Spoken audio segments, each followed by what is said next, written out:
Some of the best ideas a person will ever have don't arrive at a desk, under deadline, staring at a blank page, no matter how many hours get spent sitting there waiting for exactly that to happen. They arrive in a shower, on a walk, in the strange, half-asleep gap right before actually falling asleep, in exactly the moments nobody was trying to have an idea at all, and definitely wasn't holding a pen, which raises an odd question. If the hardest thinking usually happens at a desk, why do the best ideas seem to skip the desk entirely? There's a familiar story about how big ideas happen. A single flash, a lone thinker, a moment of pure inspiration arriving out of nowhere. It's a satisfying story. It's also, in most cases, probably not quite what happened. Many ideas that get remembered as sudden flashes turn out, on closer inspection, to have a long, quiet, unglamorous runway behind them. Years of half-formed attempts, failed sketches, and small pieces collected without any clear plan for what they'd eventually become. The flash is real. It's just rarely the beginning of the story. It's usually closer to the end of one nobody was keeping track of. Here's one way of looking at where new ideas actually come from. Maybe very few of them are entirely new.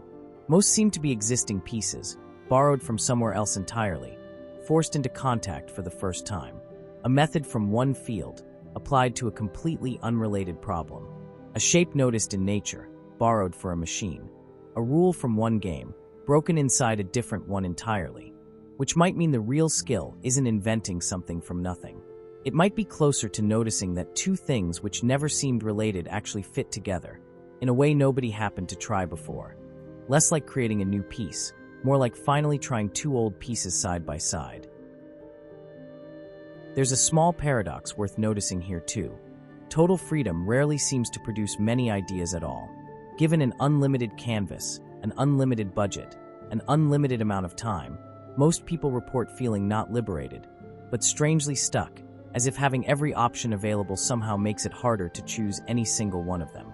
A tight deadline, a small budget, an oddly specific constraint someone else imposed.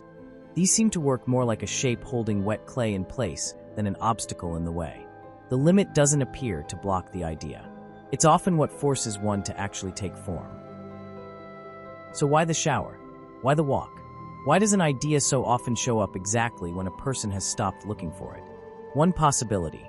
A busy, focused mind is often too occupied holding a problem in place to notice new connections forming around it. The moment that focus loosens, during a walk. In the shower, somewhere boring and repetitive enough not to demand attention, something quieter seems to get a chance to work. It's sometimes described as a kind of background processing, as if the mind keeps turning a problem over long after a person has consciously stopped working on it, simply waiting for a quiet enough moment to hand over the result.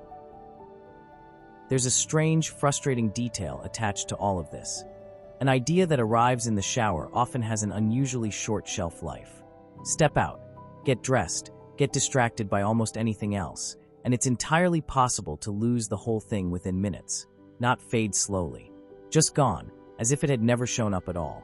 Many people who work with ideas for a living describe carrying something to capture them with almost everywhere.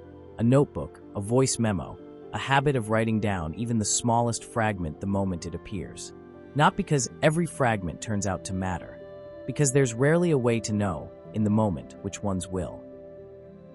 But the quiet room only seems to work if something was fed into it first. Ideas that arrive easily in a shower tend to belong to people who had already spent months, sometimes years, filling their mind with the raw material an idea like that would need half-finished questions.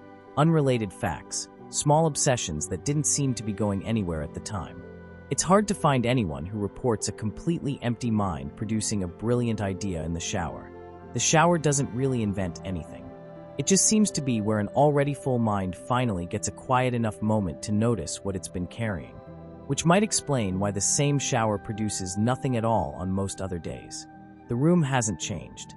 What's different is simply how full the mind happened to be walking into it. Ask most people exactly when their best idea actually began, and the honest answer is often surprisingly hard to pin down. Was it the walk where it clicked? Or the year before that, when an unrelated book planted a small detail without anyone noticing? Or a conversation half forgotten that quietly shaped the question in the first place? long before there was anything resembling an answer? Most ideas don't have a single birthday.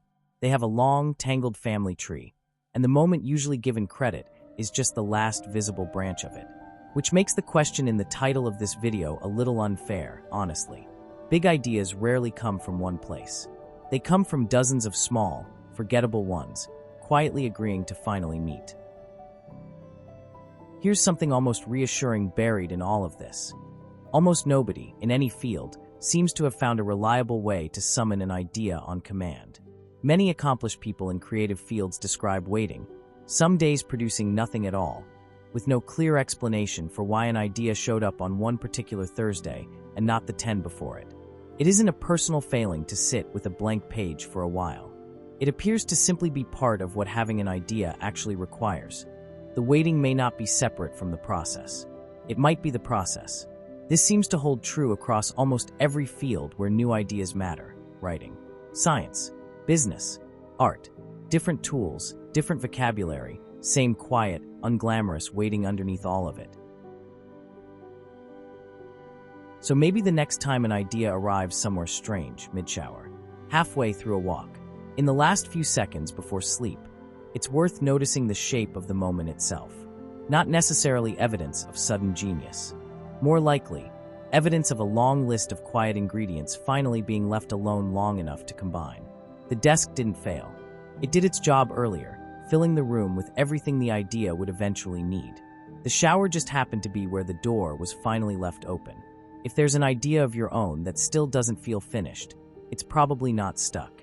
It might just still be quietly collecting its ingredients, somewhere off to the side, waiting for a quiet enough moment of its own. If you've ever had one arrive somewhere strange, a shower, a drive, the edge of sleep, you probably already know exactly where you were standing. Thanks for spending this time with me. There's more where this came from.